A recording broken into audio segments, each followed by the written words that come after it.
मेरे सभी सम्मानित मदरसा आधुनिकरण शिक्षक साथियों को मेरा नमस्कार।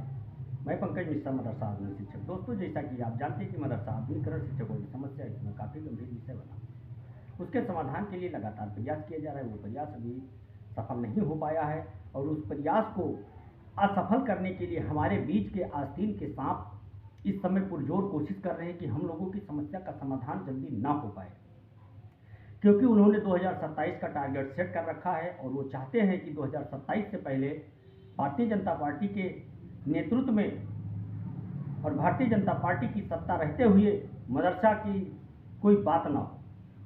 दोस्तों, इसीलिए वो ऐसे ऐसे कांड, ऐसे ऐसे कृत्य करवा रहे हैं मदरसों में कि जिससे मदरसा बदनाम हो और सरकार उस पर एक्शन ले। इसमें काफ़ी षड्यंत्र रचा गया है और ये षड्यंत्रों के आधार पर रोज नए नए खुलासे भी हो रहे हैं और ये लोग भरपूर ये कोशिश कर रहे हैं कि मदरसों की समस्या का समाधान ना हो पाए। इस बात को हमारे कुछ शिक्षक साथी नहीं समझ रहे, क्योंकि वो बीजेपी के विरोध में इतने अंधे हो गए हैं कि उनको सच्चाई नहीं दिख रही है। जैसे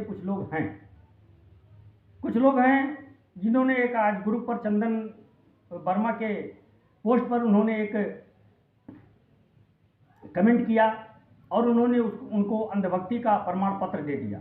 मैं उन मानसिक गुलाम से पूछना चाहता हूं कि आप बीजेपी के विरोध में विरोधी पार्टियों के इतने मानसिक गुलाम हो चुके हैं कि आपको उसके विरोध के अलावा कुछ दिख नहीं रहा है, इसलिए आपको सच्चाई समझ में नहीं आ रही है और सच्चाई बताने वाला आपका दुश्मन कैसे हो जाता है, ये मेरे समझ से थोड़ा परे है।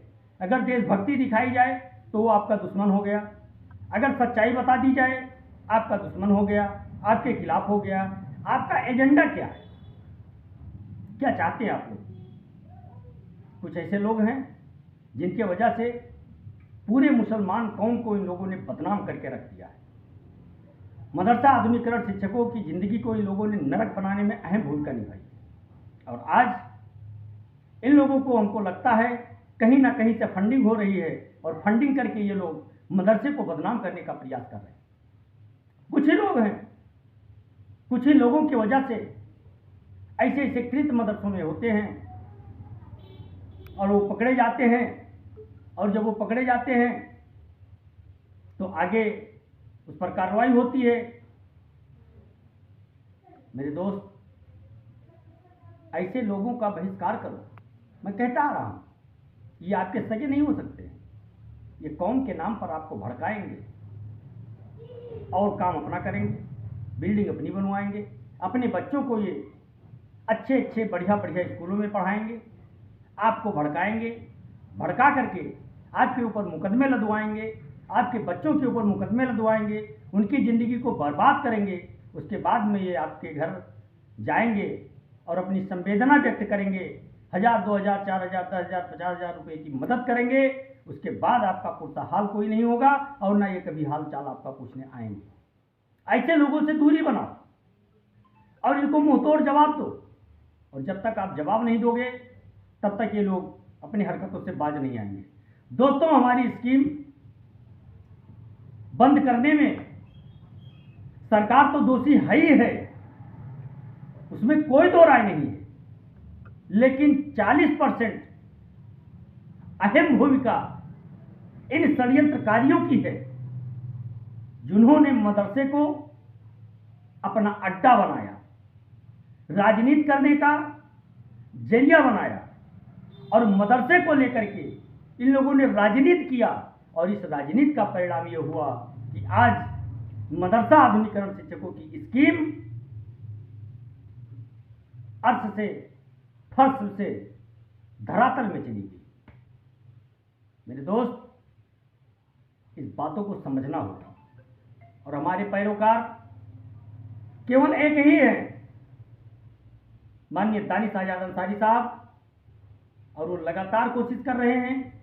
उनका प्रयास सार्थक है, उनके प्रयासों से सफलता हमको मिल सकती है, लेकिन सफलता तभी मिलेगी जब ये षड्यंत्रकारी लोग या तो जेल जाएंगे या फिर मदरसे के मामले को छोड़ देंगे।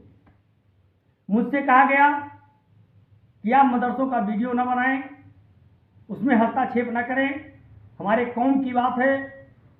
मुझे दुख हुआ कि जब एक धार्मिक संस्था को, वैसे तो जब बात करने लगेंगे तो ये बात करेंगे कि इसमें हिंदू मुस्लिम सिख ईसाई सभी लोग हैं, सभी के बच्चे पढ़ते हैं, लेकिन जब बात मदरसों की आती है तो ये लोग उसको अपने बाप की जागीर समझ लेते हैं। और ये सभी नहीं समझते हैं, कुछ ही लोग समझते हैं। और जब वो कुछ लोग समझते हैं तो कम्युनिटी को ये भड़काने में अहम भूमिका निभाते हैं, और उसका परिणाम ये होता है कि उस पर कार्रवाई होती है। कार्रवाई होने के बाद वो ब्लैक लिस्टेड हो जाता है। यही होता आया है, ये सच्चाई है। लेकिन इस बात को सुनने में उनके कान में रुई लग जाती है। इस बात को नहीं सुनना चाहते। बात वो सुनना चाहते हैं कि जो हिंदू मुस्लिम का राइट हो, वो बताना चाहते हैं। मेरे दोस्त, आप बेशक भारतीय जनता पार्टी की बुराई करिए, विरोध करिए, सब कुछ करिए, कौन रोक रहा है आपको? लेकिन उसका एक दायरा होता है। आप किसी की बुराई करते करते देश के खिलाफ हो जाएं, अपनी संस्कृति के खिलाफ हो जाएं, ये कौन सिखाता है? दोस्तों, मैंने देखा है कि संविधान की धज्जियां उड़ा करके कुछ लोगों ने अनैतिक कार्य किए जो नीतिगत नहीं हो सकती। आज अगर मदरसों को शक भरी निगाहों से देखा जाता है तो कुछ ना कुछ तो कारण जरूर है जिससे आज ये स्थिति पैदा हुई है। और इस स्थिति को पैदा करने में बाहरी फंडिंग वाले लोगों का अहम भूमिका है, क्योंकि इन लोगों ने उसको एक धार्मिक संस्था बना करके और वहीं तक उनको सीमित करने का प्रयास किया। मेरे दोस्त, कुछ मदरसे सर्वे में तो ऐसे आए हैं कि हिंदी की किताब पढ़ने और पढ़ाने में गुनाह समझते हैं। कहते हैं ये हमारे मजहब के खिलाफ है। मेरे दोस्त, जो तुम्हारे देश की मातृभाषा है वो किसी के मजहब के खिलाफ कैसे हो सकता है? जो विदेशियों की भाषा है, अच्छी बात है, उसका ज्ञान मुझे होना चाहिए, लेकिन उसको प्राथमिकता दी जाए और अपने देश की संस्कृति को नष्ट करने का प्रयास किया जाए, ये कहाँ का न्याय है? ये कहाँ आप संविधान के दायरे में रहकर के काम करते हैं? लेकिन जब इन्हीं जैसे लोगों के ऊपर जब संवैधानिक दायरे में कोई कार्रवाई होती है तब ये मजहब का राग अलापने लगते हैं।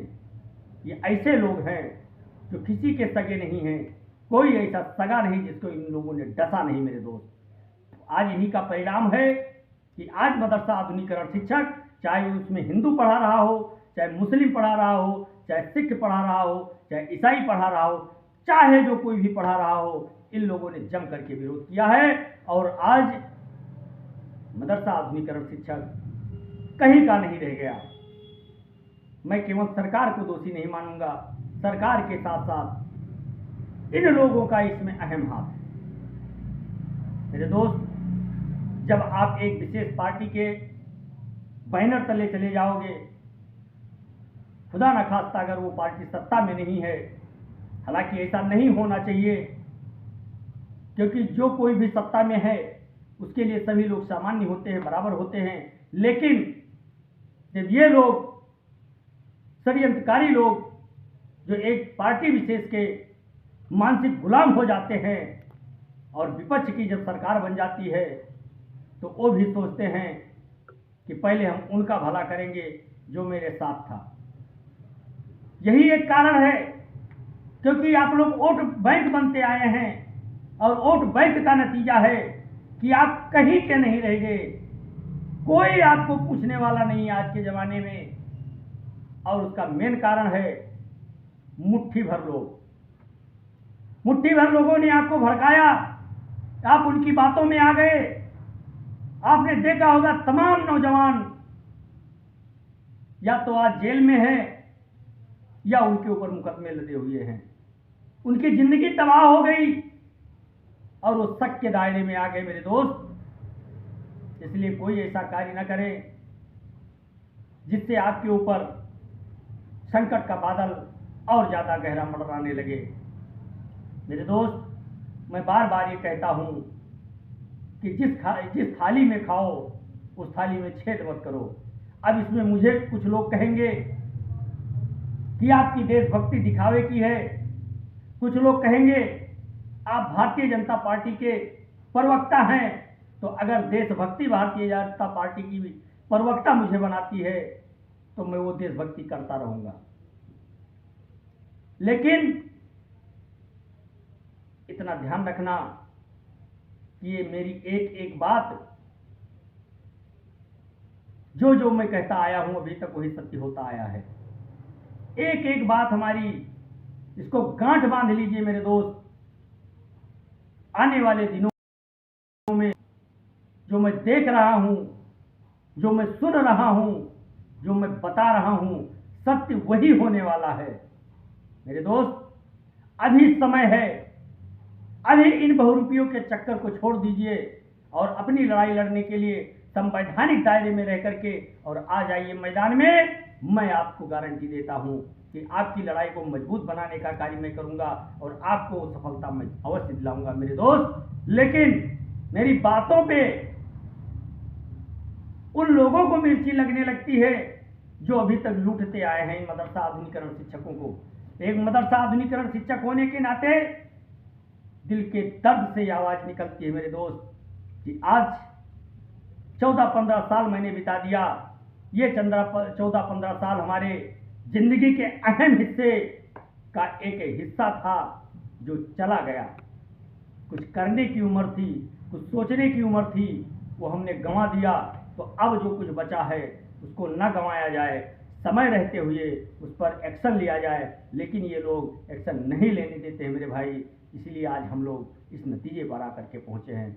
लेकिन आप चिंता ना करें, आप घबराएं ना, वो दिन जरूर आएगा जिस दिन हम भी सम्मान के साथ फिर उसी मदरसे में जाकर के अध्यापन कार्य करेंगे मेरे दोस्त। आज के लिए बस इतना ही। नमस्कार, जय हिंद, जय भारत, भारत माता की जय।